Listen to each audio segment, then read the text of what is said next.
Saudara-saudari terkasih dalam Kristus, hari ini Kamis 9 Oktober 2025, Pekan Biasa ke-27 tahun C.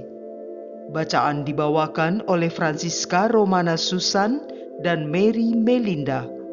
Mazmur dilantunkan oleh Petrus Canisius Margo dan renungan ditulis oleh Nikolaus Cipto. Selamat menekuni sabda Allah. Mari berziarah dalam pengharapan untuk dunia yang lebih baik.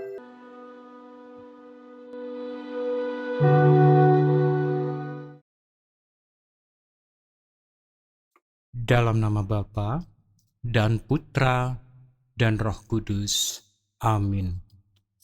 Syukur ya Bapa, pada pagi ini kami kembali disadarkan bahwa ikut putramu terkasih bukanlah sekedar kata-kata, ya aku mau ikut Yesus, tetapi ada konsekuensi tanggung jawab untuk secara konsisten terus-menerus menjaga dan mengembangkan iman kami seumur hidup, agar tetap berada di jalan keselamatan kekal menuju Bapa. Bapa yang Maha Rahim, kami disadarkan pula bahwa agar semuanya ini dapat berjalan baik sesuai kehendak-Mu, perlu ada yang bersedia secara khusus membaktikan hidupnya untuk menjaga kami secara terus-menerus, yaitu para imam, para biarawan, para biarawati, Bapak Gereja, para uskup dan Bapak Suci Paus. Maka kami mohon ya Bapa, jagalah mereka terus-menerus, hati mereka, kesehatan tubuh mereka, dan semangat mereka, karena merekalah yang akan membawa kami dan menjaga kami tetap bertahan di jalan keselamatan. Doa ini kami sampaikan dengan perantaran Putramu terkasih, Tuhan kami, Yesus Kristus. Amin. Bacaan dari Nubuat Maliaki. Tuhan bersabda kepada orang-orang fasik, "Bicaramu tentang aku kurang ajar. Meskipun demikian, kalian bertanya, apakah yang kami bicarakan di antara kami tentang engkau? Kalian berkata, sia-sialah beribadah kepada Allah.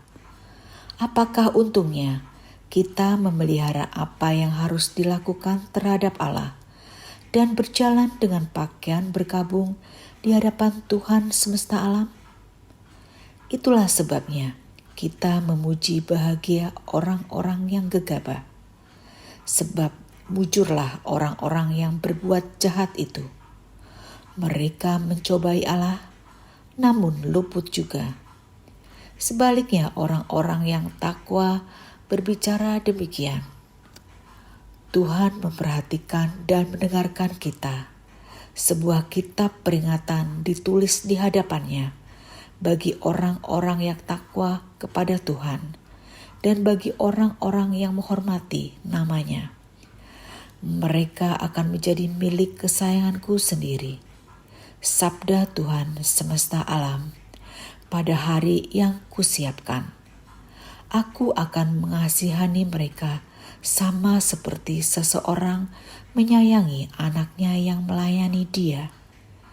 Maka kalian akan melihat kembali perbedaan antara orang benar dan orang jahat, antara orang yang beribadah kepada Allah dan orang yang tidak beribadah kepadanya. Sesungguhnya hari itu akan datang menyala seperti api. Maka semua orang gegabah dan orang fasik akan menjadi seperti jerami dan akan terbakar oleh hari yang akan datang itu. Sabda Tuhan semesta alam. Mereka akan habis sampai ke akar dan cabangnya. Tetapi kalian yang takwa, bagi kalian akan terbit surya kebenaran yang sayapnya membawa kesembuhan. Demikianlah sabda Tuhan.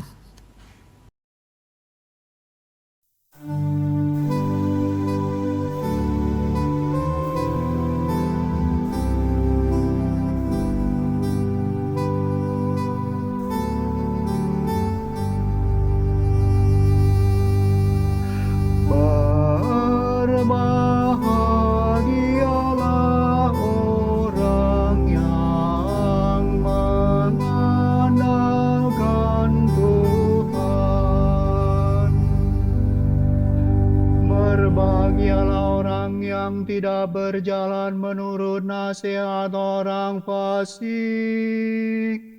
yang tidak berdiri di jalan orang berdosa, dan yang tidak duduk dalam kumpulan pencemooh. Tetapi yang kesukaannya ialah hukum Tuhan, dan siang malam merenungkannya. Berbahagialah orang yang mengandalkan Tuhan. Ia seperti pohon yang ditanam di tepi aliran air, yang menghasilkan buah pada musimnya, dan daunnya tak pernah layu. Apa saja yang diperbuatnya berhasil.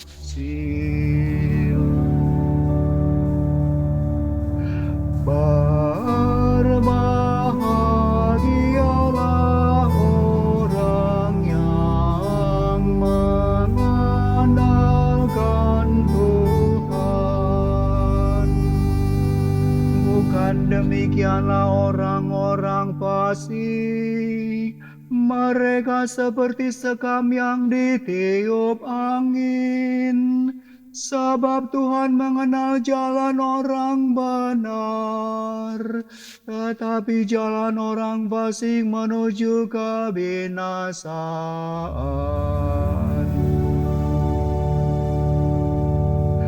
Berbahagialah orang yang mengandalkan Tuhan.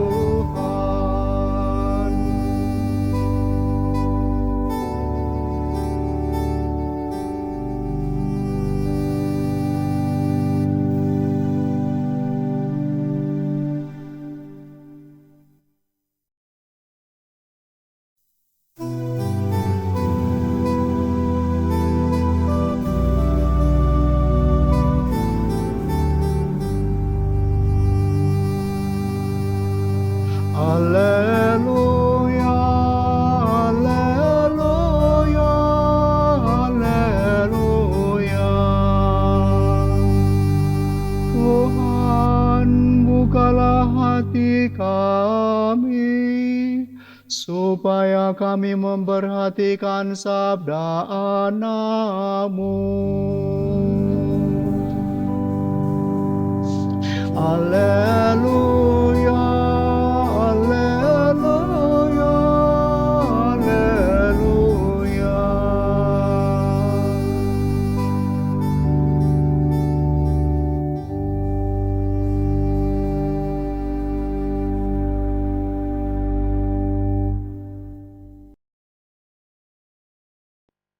Inilah Injil suci menurut Lukas, bab 11 ayat 5-13.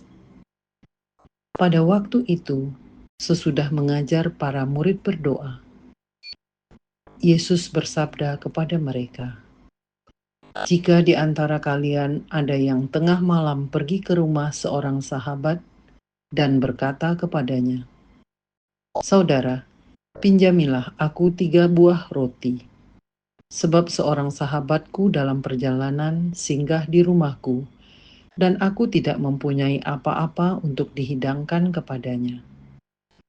Masakah ia yang di dalam rumah itu akan menjawab, 'Jangan mengganggu aku, pintu sudah tertutup, dan aku serta anak-anakku sudah tidur. Aku tidak dapat bangun dan memberikannya kepadamu.' Aku berkata kepadamu, sekalipun dia tidak mau bangun dan tidak mau memberikan sesuatu, meskipun ia itu sahabatnya, namun karena sikap sahabatnya yang tidak malu-malu itu, pasti ia akan bangun dan memberikan apa yang dia perlukan. Oleh karena itu, aku berkata kepadamu, mintalah, maka kamu akan diberi. Carilah, maka kamu akan mendapat. Ketuklah, maka pintu akan dibukakan bagimu. Karena setiap orang yang meminta akan menerima, setiap orang yang mencari akan mendapat, dan setiap orang yang mengetuk akan dibukakan pintu. Bapa manakah di antara kalian yang memberi anaknya sebuah batu kalau anak itu minta roti? Atau seekor ular kalau anaknya minta ikan? Atau kalajengking kalau yang diminta telur? Jika kalian yang jahat tahu memberikan yang baik kepada anakmu, betapa pula Bapamu yang di surga. Ia akan memberikan Roh Kudus kepada siapapun yang meminta kepadanya. Demikianlah sabda Tuhan.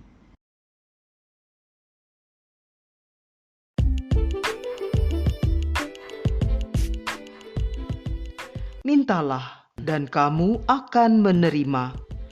Renungan dibawakan oleh Nikolaus Cipto.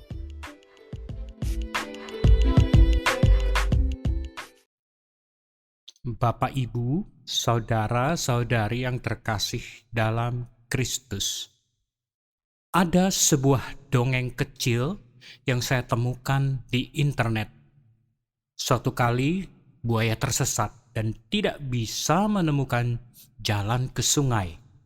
Tak lama kemudian bertemulah buaya dengan seekor kerbau yang sedang berjalan bersama anaknya yang masih kecil.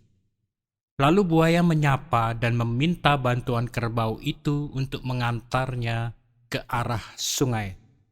"Mustahil," jawab kerbau. "Saya punya anak kecil yang tak bisa saya tinggalkan." Namun buaya tak henti-hentinya mengiba-iba sembari menangis memohon bantuan. "Biarkanlah anakmu untuk sementara menunggu di sini saja, temanku tersayang," rayu sang buaya. "Aku tersesat dan tak bisa menemukan jalan ke arah sungai." Akhirnya kerbau merasa kasihan dan mengantarkan buaya ke sungai. Ketika hampir mencapai sungai, seketika itu tiba-tiba buaya menyambar salah satu kaki kerbau serta menariknya sampai ke dalam sungai. Kerbau berteriak, "Jangan menggigit saya, buaya. Saya telah membawamu dengan susah payah sampai di sini, dan sekarang kau menggigit kakiku." "Tenang saja," kata buaya. "Aku hanya ingin membalas kebaikanmu." Kisah ini menggambarkan bagaimana perbuatan baik dibalas dengan perbuatan jahat. Kerbau yang ikhlas berkorban dan meninggalkan anaknya ternyata malah diserang oleh buaya. Kejadian seperti ini dalam peribahasa lama disebut air susu dibalas air tuba. Kisah ini bukan dongeng belaka karena bisa saja terjadi secara nyata di antara kita dan bahkan tergambar dalam bacaan pertama hari ini. Mari kita lihat sedikit kutipan yang menjadi pendahulu bacaan pertama hari ini, yaitu dari Maleakhi 3 ayat 11 dan 12 yang sebenarnya menggambarkan kehidupan bangsa Israel setelah terbebas dari bangsa Babel dan kembali ke Yerusalem.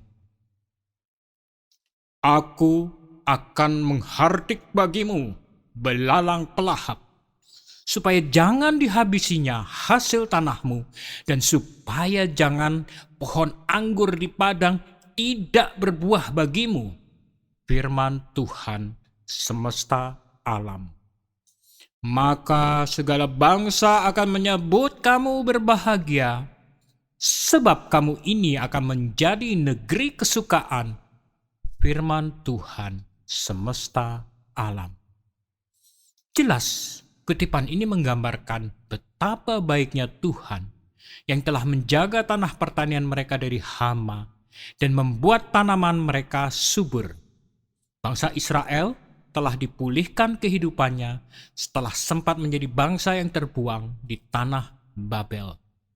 Tetapi, apa balasan bangsa Israel terhadap kebaikan Tuhan? Nah, inilah yang digambarkan bacaan pertama hari ini. Dalam adat bangsa Israel pada zaman Nabi Maleakhi itu, mereka merayakan bulan puasa 2 kali setahun, dan selama bulan puasa wajib mengenakan pakaian berkabung. Tetapi setelah sekian lama, mungkin beberapa puluh tahun, kehidupan mereka membaik, dan bait Allah yang dulu sempat hancur mulai kembali nampak. Dan justru pada saat itu muncullah masalah yang tak terduga. Mereka melihat ada orang-orang yang hidupnya tidak taat, tetapi seperti tetap berkelimpahan.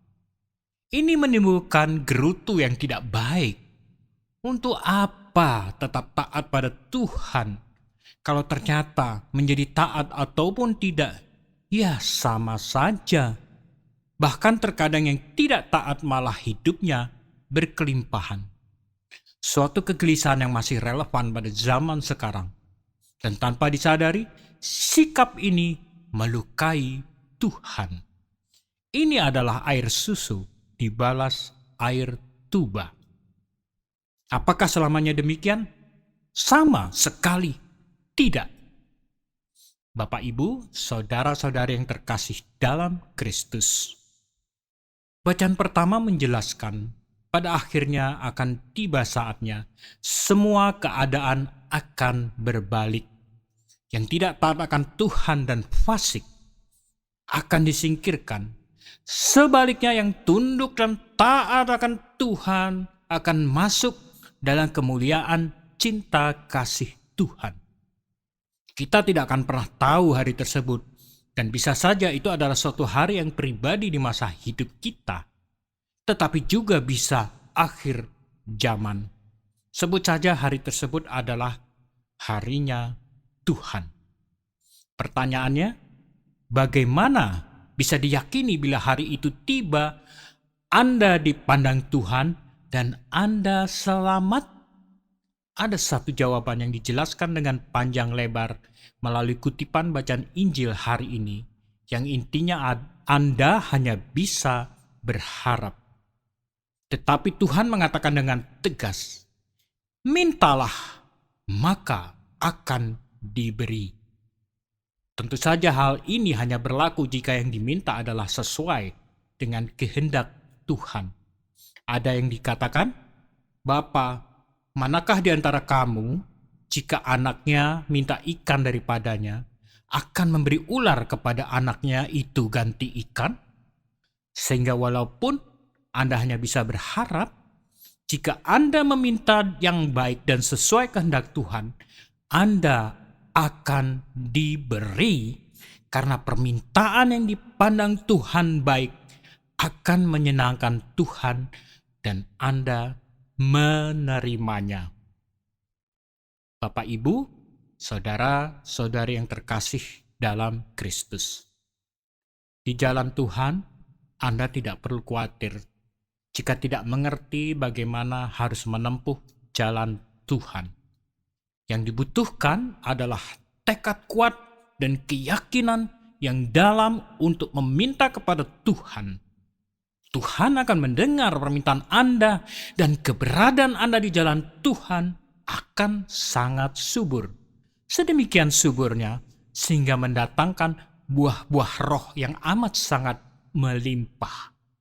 Bahkan sedemikian suburnya sampai Anda akan terlihat tidak pernah layu.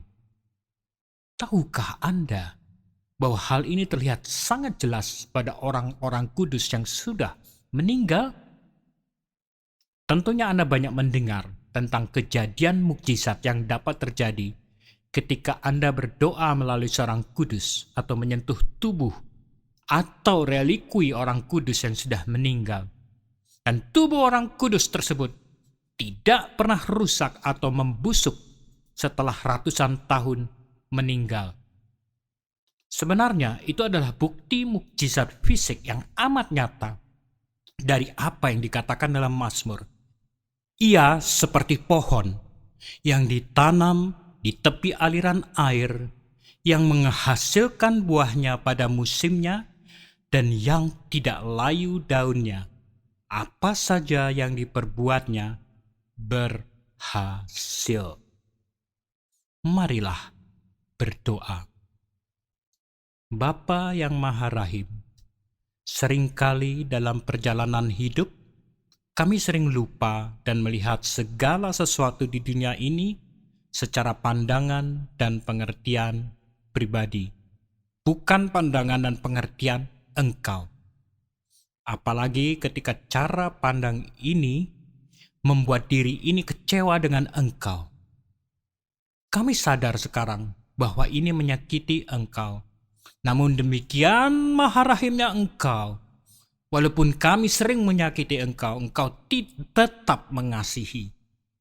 Maha mengerti bahwa cara pandang yang menyakiti Engkau ini sebenarnya terjadi karena kami kurang teguh di jalan keselamatan yang Engkau sediakan.